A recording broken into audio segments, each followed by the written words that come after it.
and welcome to this edition of Bison Talks IMPACT. And we're coming to you via the Total Nonstop Impact Network, where I, Bison, talk about anything to do with Impact and Impact stars, past and present. And I'm today joined by the one and only former, unfortunately, tag team champ and former X Division champion, Jake Crist. Hello, brother. How are you? Oh, I'm great. What a great introduction. Thank you. No worries. I just want to let everyone know that Jake's driving at the moment.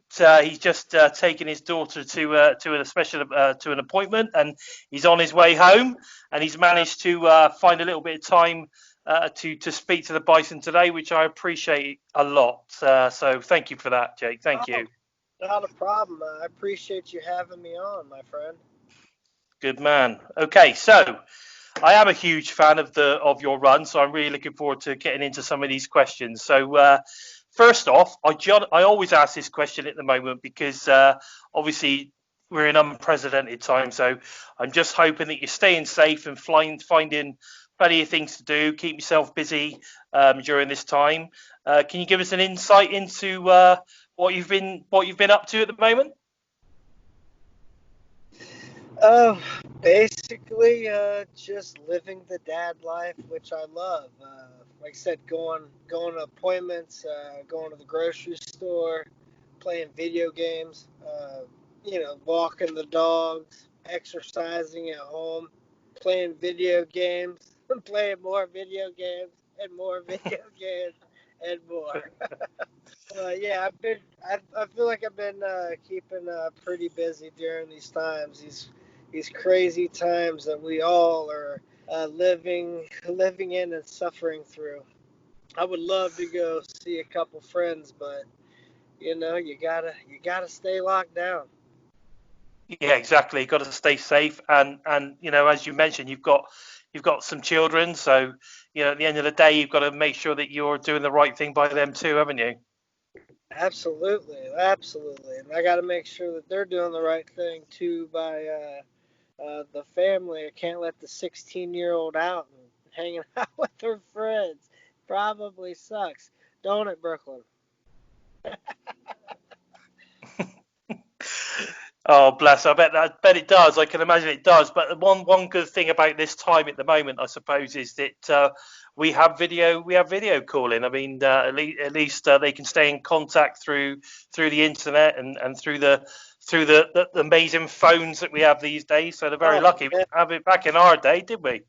No, not at all. Like back in my day, this might tell my age a little bit, but I used to have a pager. Like, you ever heard of a pager? Yeah, man. Yeah, we definitely have pagers. God, blimey. My daughter's looking at me now like, what is a pager, Dad? But there's someone that paged you, and when you got a page, they said the number, and you had to call that number. And if you didn't have a cell phone back then, you had to go and find a payphone. That's right. Throw a quarter in there and then page. Like, I always got the page 911. I'm like, oh my God, what's so serious? 911. That's nightmare. Yeah, I remember pagers. God, blimey. Yeah, that was a long time ago. I remember the very first mobile phone that I had was it was like a Motorola and a big old flip thing on it. And you had to pull the aerial up. Did you remember those? The Zach Morris phones. I call those exactly. Zach Morris phones. It's just a big one, like, it's like you're holding a brick to your ear. That's exactly right, with an aerial sticking out the top of it. Yeah, no, they and the battery lasted on them for about 2 hours, if I remember. They didn't last very long. It was like, it was probably about 30 minutes to an hour. They were amazing.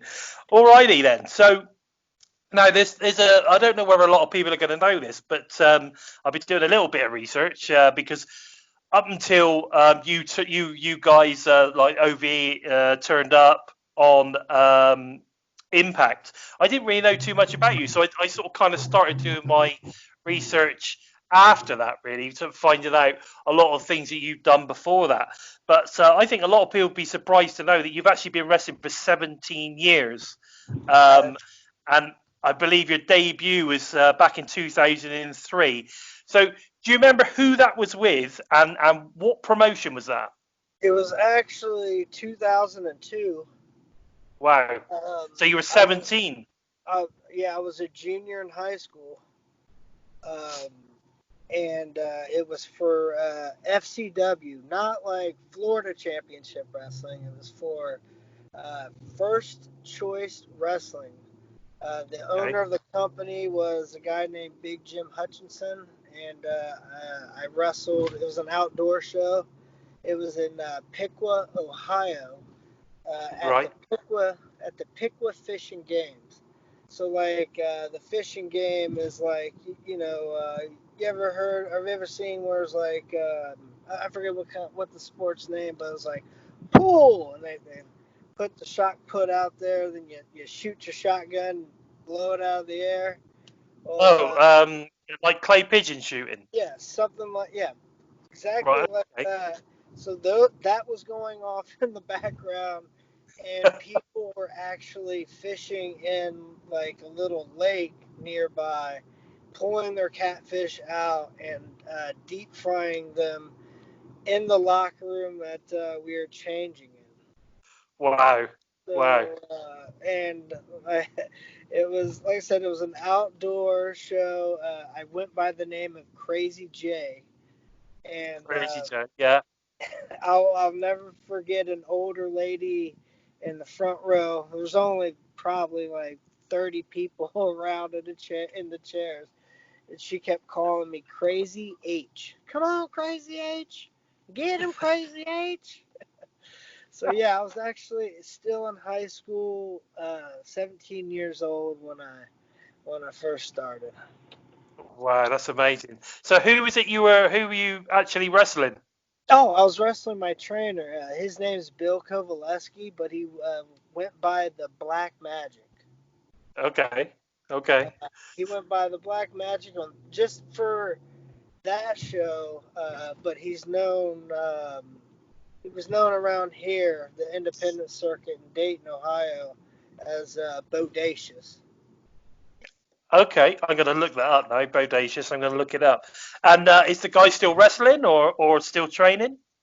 No, he goes like here and there. He'll pop up at like a Bobby Fulton show, like one of those like big time wrestling shows. Like he'll pop up, but he hasn't been wrestling that long. But actually, for like, so we went from um, pretty much the story on that is we built our own wrestling ring and welding class. We went to Okay. a local independent show. We asked the workers to take down the ring, and they're like, "Yeah, we, yeah, if you wrestler or if you fans want to take out this ring, by all means, take it down." So we took it down, but like in all reality, we were just seeing how a wrestling ring was built and how to Okay. actually put it together and stuff like that.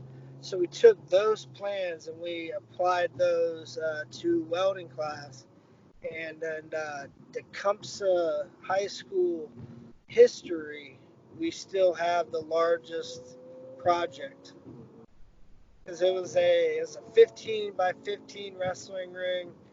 Poles was believe 8 foot tall. So Wow. we still have the record for the uh, largest welding project in school history. Oh, that's a really cool story. Thanks for that. That's really cool. So, so So we took it actually goes a little bit further. I don't mean to cut you off. no, no, no. So, You carry on. Yeah. so we put the ring that we made in welding in a guy named Dustin Ray's barn. We actually put it in like a barnyard, and we're doing like backyard wrestling events every Friday. And then Okay. um, a local news company came, and they're doing a special on backyard wrestling. They came and did a special on us, and my trainer Bill, he happened to watch the special. He went to church that next Sunday, was after the service, you know, how a bunch of people group around and talk and amongst each other. Bill asked a bunch of group of people, was like, man, I just wish I knew who these kids were that I seen on the special. And lady spoke up, was like, my son actually knows those kids and is their commentator. So Okay. she put him in contact with us, and we ended up doing a couple practice matches for him. And he gave us this deal where he would train us for free if we would be on his shows for 2 years to pay off the debt. And all of us being 15, 16 years old, we all agreed. So we got trained to be a professional, or we got trained in professional wrestling pretty much for free. Wow, that's amazing. Absolutely amazing. That's a really, really cool story. And really nice to have shared that with us, definitely. So, I mean, obviously, you know, you started, obviously, like you say, that was 2002 then. So, but, you know, when all that was going down, I mean, I've noticed that when I was doing the research, that you've had a wide and varied career before signing with Impact. Now, I've never heard of this, but I've never heard of Buckeye Pro. Um, and then we've got Wrestling Revolver, we've got AAW, CZW, Juggalo. I've heard of most of these. You even had a stint in Ring of Honor, which, you know, I bet you had some incredible matches over there, and I'd never seen any of this stuff, which was, I thought it was really, really cool. Now, is there any particular standout matches in any of the promotions that you feel are worth a mention? Yeah, man. In Ring of Honor, I think there was like 2 or 3 matches that Dave and I did with the Briscoes that were really good. There was a bunch of 6-man mayhems we've done in Chicago Ridge with some pretty big names. I mean, Ring of Honor, we're in Ring of Honor for, wow, from 2006 or 7 all the way to actually I did their last show. I'm trying to remember what the dates. I'm not really good with the dates, but I did the show right before I signed with Impact. It was probably a week or two before I got signed, and yeah, who knows? I maybe could have ended up back then there or whatever. But Yeah, I ended up signing with Impact. yeah, fantastic, and we're glad you did. We're glad you did, definitely. So, okay, so you had. Oh, well, that's good. So we had some. I mean, we had some really good matches in Ring of Honor, which sounds great. Now you've been champions all over the place. Can you tell me a little bit about maybe Wrestling Revolver? Because obviously, I know that obviously you guys wrestled quite a lot in Wrestling Revolver. I mean, I know that's Sami's promotion, but what sort of kind of your involvement in that? Well, Sami and I happen to be really, really good friends. If you ask, you know, a lot of people, best friends. So like I help out as much as I can. But Wrestling Revolver, like I go. If you ask me opinions or, you know, questions on certain things, I'll give them my opinion. But as far as like Wrestling Revolver goes, I just go there and try to have the best match I possibly can for my Yeah. best friend, because it's deep down and it's his promotion, and I want it to succeed. I want it to become this big, powerful, independent company that it actually is becoming. I believe the Wrestling Revolver is one of the top promotions in the world. Oh, I mean, I must be honest. I mean, again, I didn't know too much about Wrestling Revolver until obviously, you know, OVE and Sami and all, you know, guys turned up on Impact, and of course, it's the same old thing. When you like something, you tend to sort of kind of like start looking back and Oh, find yeah. where these guys come from. And these guys are awesome. Where did they come from? And What's I the started looking origin at. story? Sorry. It's like, what's the origin story of these guys? Well, Exactly. I'm here to Exactly. give it to you. Exactly. So, and I started to sort of kind of find as much as I could online and started watching some of the stuff. And you've had some really big names there. I mean, some really big names on the independent scene. I mean, more recently, a couple of sort of kind of like the guys that have been released from WWE. I believe like the Ascension were at Wrestling Revolver, and there's been some really cool matches that have taken place. I mean, we even had a couple of matches take place that were filmed and aired on episodes of Impact. I mean, how cool is that? Oh, it's amazing, especially to get the opportunity to have Wrestling Revolver shown on a big stage that like Impact is on, and like we were just talking, all the different countries that just got added.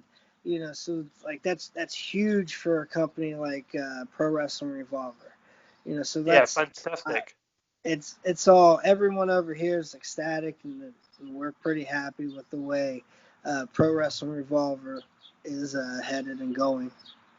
Yes, I think Sami does a great job of promoting it as well. I mean, he clearly is clearly his passion, as well as clearly his passion for Impact Wrestling as well shines through. Um, and it's great to hear that all you guys are supporting that and helping him, really build up his, building the promotion up, which is fantastic. And the great thing is I think from an Impact's point of view, how they are so willing to kind of get involved in all that side of things, helping get it promoted, helping get eyes on the product. I just think the way that they're doing these kind Yeah, of yeah, absolutely. I'm sorry to interrupt you, but yeah, you're no. absolutely correct. Like, we can't thank Impact Wrestling enough for not only the amazing career that I've had in the company, but like you said, just helping out the company, just helping out our company. Like, we are really Pro Wrestling Revolvers. It's not just a slogan. We are wrestling for our generation by our generation, and that's legit how we look at things, and that's exactly how it's going to be moving forward. Like, wrestling, not we're wrestling for everybody. We're wrestling for our Exactly. generation by our generation. And It's it's a great promotion, and I really enjoy the stuff that I get to see. Like I say, online generally, but I do tend to watch as much as I can. Now, you joined Impact, I think it was in the August of 2017. Obviously, it's part of the tag team called OVE. This was the first time, like I said, I'd seen you guys on TV. So, and the thing was that from the minute you guys entered, the stage area. I mean, I was back in the UK at this time. I wasn't live, but from the minute that you guys entered, you could see that there was something about you. You guys had a presence. You had an attitude, and that kind of really came across on TV. What do you remember? I mean, because there was a huge pop, when you guys came out, because I think there was a bit of expectation of what you guys were going to do and in the promotion, etc. There was a huge pop. It came across on TV. I hope you felt it in oh, the I, arena. it, I it mean, what was that like? it felt amazing, but to be completely honest, seconds later, once the match actually started, I really don't remember much of that match at all. I kind of got my bell rung, and I don't. I can't I couldn't remember much at all. Really?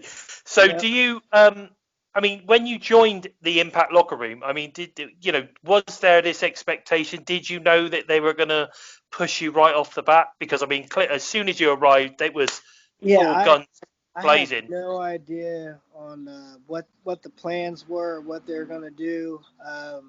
Like I had no idea. I just went in there with an open mind and, like, hey, I'm Jake Crist. I'm going to show the world that I'm Jake Crist, and whether people like it or not, it's whatever. I'm fine by either way. Fair enough. Now, over that first year with Impact, we saw OVE have some incredible matches. Now, especially with LAX, which of the matches was, in your view, the best one, and why? Man, I can't just pick one.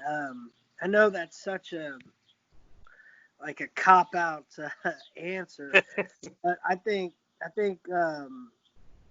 all like the big matches, like the 5150 street fight, the barbed wire massacre 3. There were a few other like single matches that we had that were just phenomenal. But if I had to pick just one, it would be the Bound for Glory 5150 street fight, just because I felt like we delivered such a great match to the world, and I felt like the world showed us props for it as well. So to me, that's the one that is special in my heart. I also, with my first Ultimate X match, that was one of my favorites too. Incredible, Been a lot of those matches now that I'm thinking about. 5150 street fight, barbed wire massacre 3. I think I've been there 2 or 3 Ultimate X matches. Yeah, there was some incredible matches that you had with LAX. Absolutely incredible. And yeah, again, it's interesting because the one that stands out for me is without doubt the 5150 street fight. That match was just incredible. Some of the spots of that were great.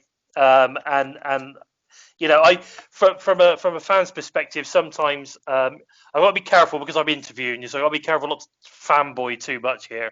But some of the spots in that match really, really were good. And to me, what lacks a little bit sometimes in the wrestling business these days is kind of the sell. And one thing that stands out for me in that particular match was the selling was so good that you believe that you guys were getting battered. And I think and coming back, and there was a good story being told, and it was just proper good old fashioned hardcore wrestling. That was it for me. That was your best match that you had with the LAX. I really loved it.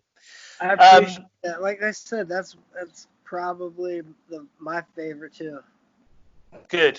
I'm really pleased that you said that, because in my brain I'm thinking, oh, please pick 5150, and you did. I was like, yes.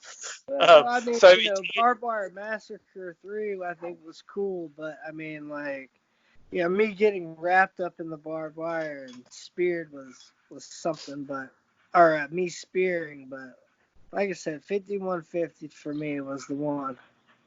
Yeah, it was an incredible match. The barbed wire one was great as well. I just think, for me, I think the issue that you guys had with the boards, like separating, I think the issues that you guys had with the boards kind of slowed the match down a little bit. So it was still a great match, but if I don't know, maybe if they'd have thought about that and put slightly different boards on the ring for that match, or they put something on the sides or whatever to keep them together, I think you guys would have been able to go a bit harder and a bit quicker. You know what I mean? Like, but it was, don't get me wrong. I agree with you 100%. You're right. So after becoming tag champs and then obviously dropping the titles, we then see a real nice singles run push where you beat Rich Swann to become the X Division champion, and then of course we get the Golden Draw. Whose idea was it to create this sort of kind of ego-driven version of Jake? And did Sami have anything to do with it, or was it all you? No, it was actually The Office. I mean, like um, the way like mine and Sammy's character was pretty much at that time. Like me mimicking, kind of, doing doing the things behind his back, like you know what I'm talking about. But Yeah, yeah. that just kind of stemmed from like, hey, bro, I won the X Division title, and you call yourself the Draw, but I actually have a title. So does that make me the Golden Draw? Yeah, And then exactly. there's a few times where he tried to touch my title and I wouldn't let him and stuff like that. Because I mean, why would you let a guy touch your championship title after you won it? You know what I mean? Friend or Yeah, not. yeah. I mean, you could run Yeah, off exactly. on it. I don't know what he's gonna do with it. Yeah, definitely. He might have ran off with it, you know, he could have wiped his ass with it. We just don't know Yeah, what he could have done with it, you know what I that's my mean? pride and joy right there. Exactly. And it's interesting you should talk about the promo stuff because that's actually goes in quite nicely to my next question because I wanted to talk about the promo skills, and how you seem to be able to really sell a character, like for instance the idolizing of Sami, by mimicking him during the promos, even to the extent where you were sort of kind of mouthing his what he was saying and his movements, and actually those were some of the most favorite things of the OVE promos because um, they I don't know they you kind of when Sami goes right, and there's no doubt about it, he gives the most compelling of promos. He's got the voice, Oh you yeah. know, he's got the look and everything else. But sometimes what makes a good promo is what's going on like next to him or behind him or whatever. So, and I always thought that like some of the stuff Davies did, you know, where he would just sort of kind of like, you know, be looking at you when you were mimicking him as if to say, "What the fuck are you doing?" Like, And you stop, were man. like, And I'm like, what? I'm not doing nothing. yeah, exactly. It was, you know, all of that kind of stuff was just, you know, it was subtle, but and to be fair, it was almost like, I mean, Sami obviously knew what was going on, and I find it amazing that he could continue doing his promos, knowing or you know seeing stuff at the corner of his eye going on, you know, with you sort of kind of mimicking him and all that kind of stuff. How he could actually keep a straight face while all that was going on, because actually the subtleties of those promos were what really made them. So Absolutely. He so loved it. He loved it. I can imagine he does, but you know, again, like I said, it's definitely the subtleties of what's going on behind, which often make those promos. And there's nothing better than some of those OVE promos. You know, certainly in the early days, you know, when you guys first came in, they were really good.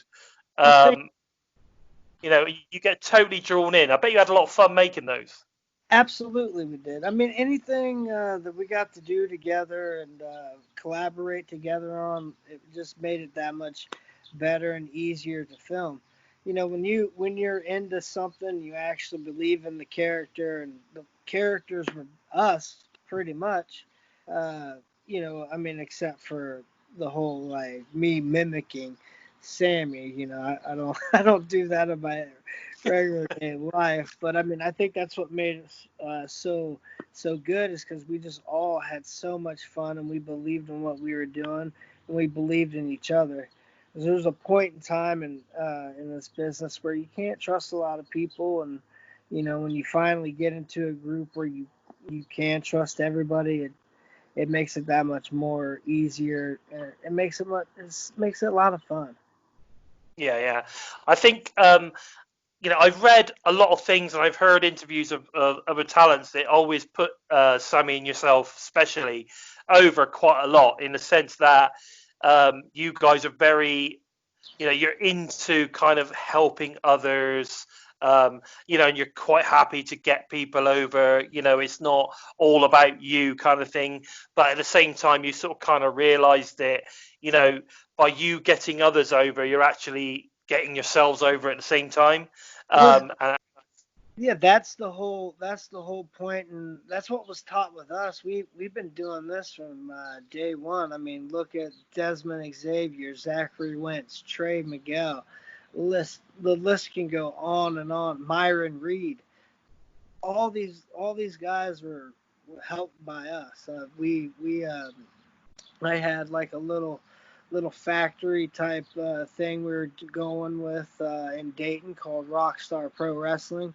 We Yeah. ran shows every Wednesday, first Friday of every month, and it got everybody work and experience. And I think that's why you see guys like Trey, Zach, and Dez as fast as we have, because those guys are like phenomenal at what they do, and they've only been wrestling for probably less than 4 or 5 years. Yeah. You know, that's kind of always been our motto, is to help out others. We got to help out the youth, because if we don't help out the youth, we don't get them over. We don't put them over. Who else can we beat? You know, you can't beat Exactly. nobody. You beat nobody. You become a nobody. You know what I mean? So like you gotta. Plus, it's helping out the business. You know, and passing on what was taught to me. You know, and that's all you can ask for. And they took those balls and they ran with them. And I hope Yeah. they're not ever gonna look back. No, I hope so. I hope so. I think talking about the Rascals, they when I was over in New York in November. Do you remember meeting me in November? Yes, I do. Yeah. Yeah, good, good.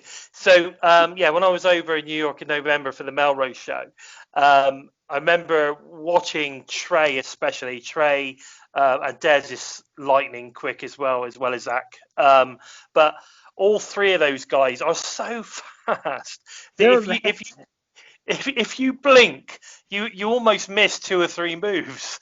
yeah, Um, you absolutely. find yourself sort of just like trying to keep your eyes open for the whole thing because you don't want to miss anything. You know what I mean? It's kind of like, yeah, incredible talents, and it's really, yeah, I guess like you say, yeah, they've got to have a natural talent. They've got to have like that ability and that athletic prowess. But at the end of the day, they've also got to have decent trainers, right? And they've got to have people teaching them the business, Yeah. how to do the moves, how to sell, and all that kind of stuff. And you guys have clearly done a fantastic job with A, them.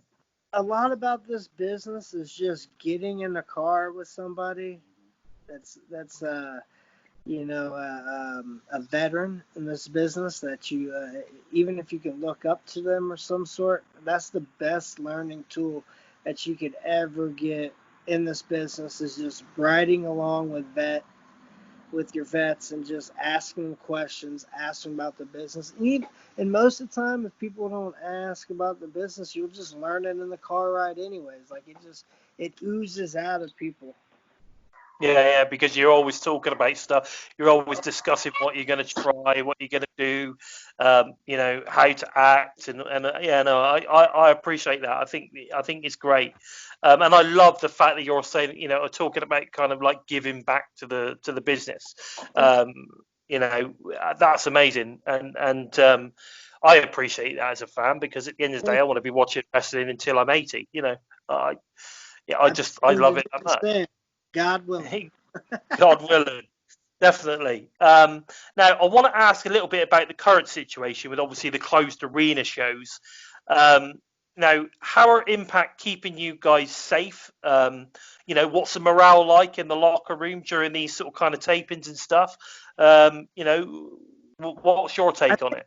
I think if you actually are looking at the product and you see the in-ring work, it kind of speaks for itself. Cause to me, that's saying the morale's up. Like no one's we're like everyone's still having fun. We're still enjoying ourselves, and the precautions that Impact are taking during this crisis is amazing. In between, in and after matches, doesn't matter if someone stepped in the ring. Uh, they they spray it. They get all that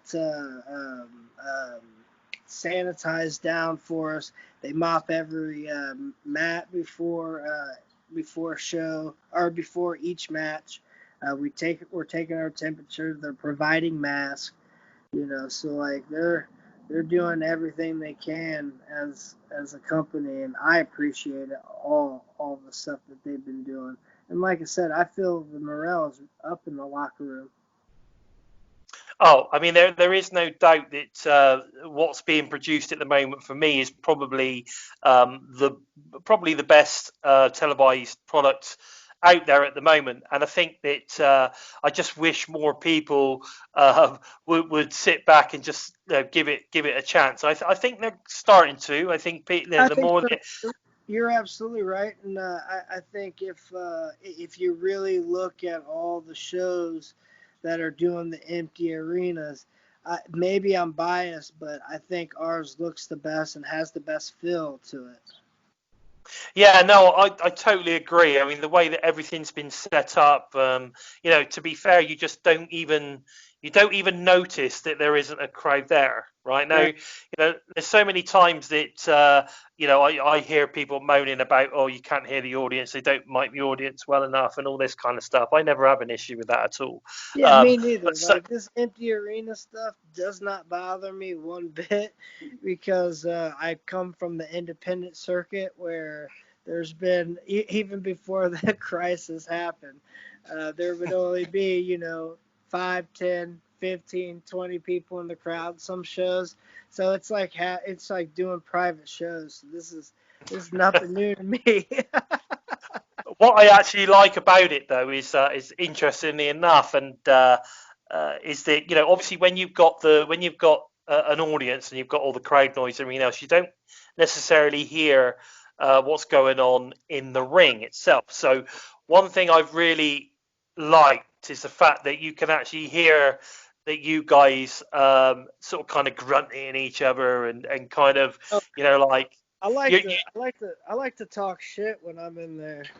exactly, the trash talking. We like the trash talking. I mean, you can hear all of that stuff. Whereas, obviously, when you've got an audience, you can't hear any of that. So, Right. I quite like it. I think it adds actually quite a lot to it. I think it's really cool.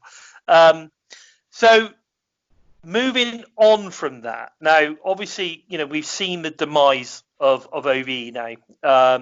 After and obviously from your perspective, after a short stint with obviously the cancel culture, now you're pretty much on your own. Um, what can we expect to see now from JC moving forward? Is there a possibility um, we might see you reunite with Sami, or maybe Nevaeh and Havoc, or will we finally see you go it completely alone? Only time will tell. I will say, with all the darkness going around in the world today, I don't think you'll ever see me wearing any type of bright colors again until things are brighter. That's for sure. You know, Okay, the fact is you know, life is hitting hard. It's for a lot of people. And like I said, there's a lot of bad things going around the world, across the world, and until then, I'm going to be the man in black. okay, that's interesting. Um, okay, maybe that's a hint. I don't know. Maybe that's a hint towards something. I'm not sure, but it'd be interesting to see where all that pans out. Now, interestingly enough, obviously, I know that you and Nevaeh are together. Um, how come it's taken so long for us to see Nevaeh on Impact? She's amazing. How on earth is she taking so long for Impact to get her on telly? She is incredible. I agree with you 1,000%, and I think it's one of those cases where, to be completely honest, and I know this might know come across the wrong way with like everything that's going on right now, but like if you look at any type of business or any type of workplace, women are more cutthroat than the men. Right. So I really think, like, to be completely honest, I think a lot of that has to do with that. that a lot of jealousy that's went on, because she's been wrestling for 15 years too now. So I mean, there's no way. Like, she has a similar story as I do. Like, she's been in Ring of Honor, she's been to Mexico, like she's been all over. But like, there was just that one thing that stopped her from being on TV, and it's not because she isn't beautiful. It's not because she can't wrestle, because everyone sees that. So it has to be something else that's happened in the past, and I don't know who it is or what it is. That's just my speculation, just being, around, even out of wrestling, just not in the wrestling business. I'm talking about real life world. Women, like, are cutthroat towards each other. So I really think that might have to be a big, has a big, deal with it. Well, I tell you, pass on. That was a real question, or that a real answer there. That's from the bottom of my heart. Like, I think that's what's happened. I think people have stepped on their toes. I don't know who. I don't think it's just one. It was a bunch. Yeah. Well, I'll tell you now. You can pass this on from the Bison.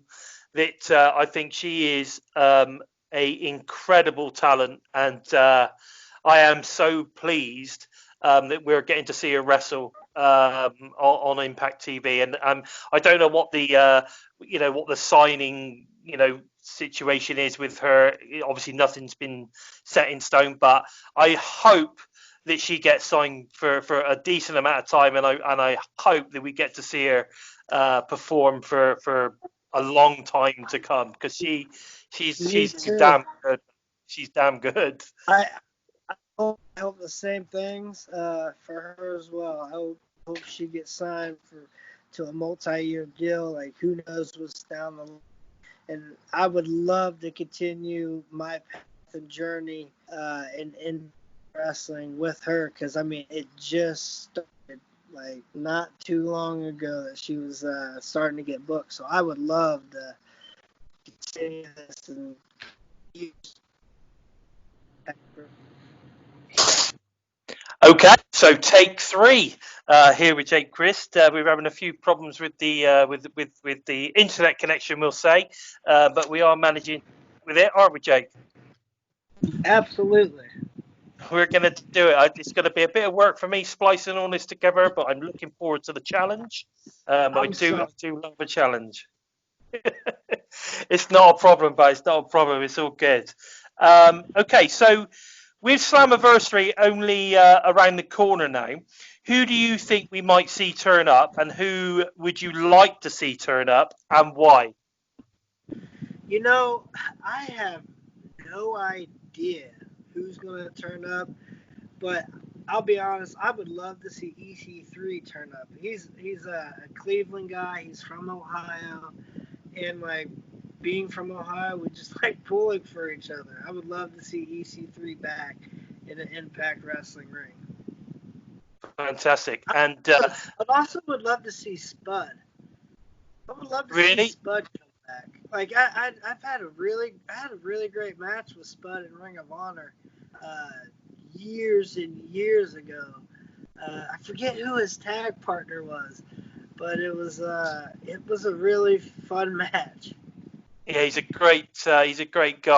He's a Birmingham lad. Yeah, he's a UK lad. He's a Birmingham lad, and he's. I think he's an incredible talent. What does a Birmingham lad mean?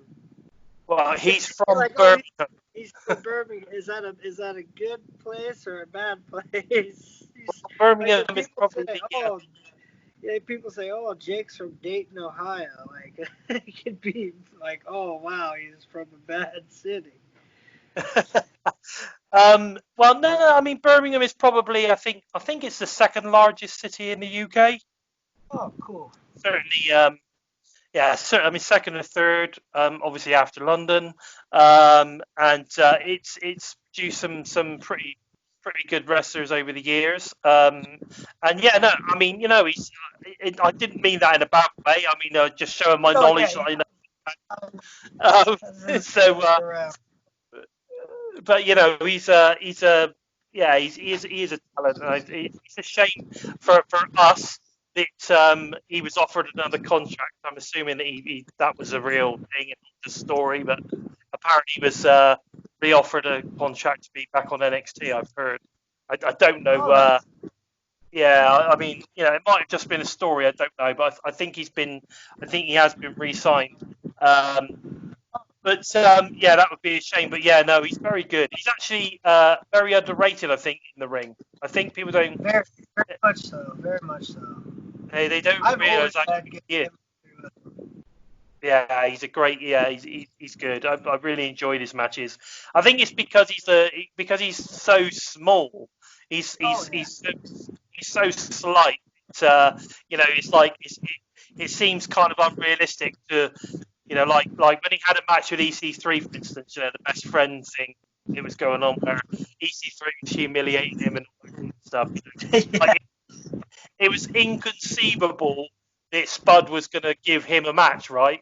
Right. But they told an incredible story in the ring. You know, they did such a good job of that. You know, and Spud, you know, being the underdog and, you know, hulking out, Oh yeah.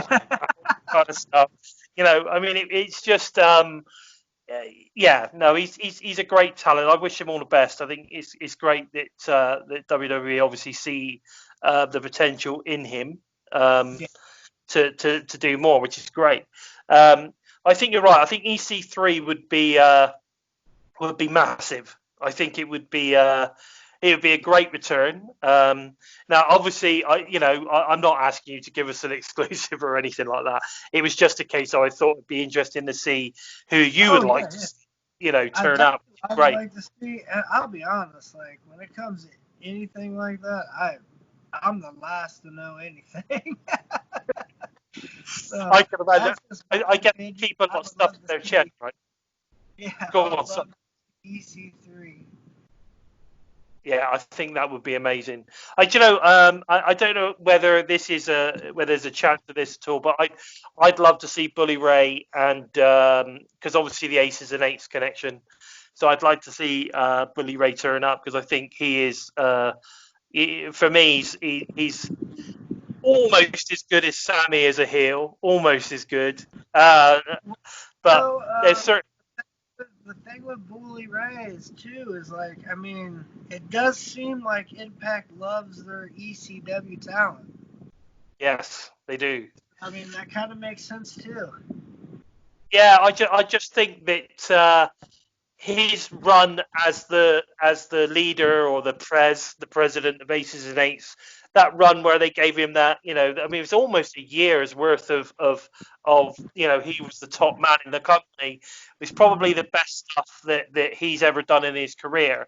So for me, it's kind of like, you know, if he comes back as part of Aces and Eights, if that happens, we're hoping that happens, then that would be really really cool, and I think it'd be very big for the promotion as well. I think so You too. know, if that happens, I think so too.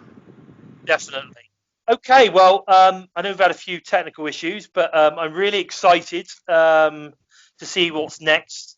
Obviously, for yourself and Impact in the coming months, and hopefully over the years as well. Hopefully, so it will be Oh, great to see. Um, but that's going to have to be it for today. And so I hope everybody's enjoyed my discussion with my special guest, Jake Crist, today. JC, do you want to let the TNI tribe know where they can keep up to date with all that's going on with you on the socials or anything like that? yeah, the socials. Hit me up on Twitter, Instagram, Facebook. It's all simple. Gotta make it simple. DJ Crist at Twitter and Instagram. It's the only two social media. Oh, I do have Facebook. I'm just Jake Crist on Facebook. Exactly. And guys, I encourage you to definitely follow this man. He's an incredible talent. You know, a lot of the stuff's going on at the moment. He really does put out some great stuff. You should keep an eye on that. And don't forget that these days we do get a lot of sort of kind of builds and little additions going on to storylines, etc., that you see on the show, which happen on social media. So it's really nice to see that as well. So you don't want to miss out on any of that. So make sure you give Jake a follow. If you want to know how to find the Bison, I'm very active on Twitter at Lord Bison 45. You know, don't forget to follow the Total Nonstop Impact Network at We Talk Impact, which is available on YouTube, SoundCloud, iTunes, Spotify, wherever you listen to podcasts. Please make sure to leave me a thumbs up and a comment to let me know how I'm doing. And feel free to add your thoughts on today's guest. So all that's left to say really is take care, everybody. Until next time, it's goodbye from the Bison. This has been Bison Talks Impact with my very special guest, Jake Crist. Thank you so much for having me on. God bless. No.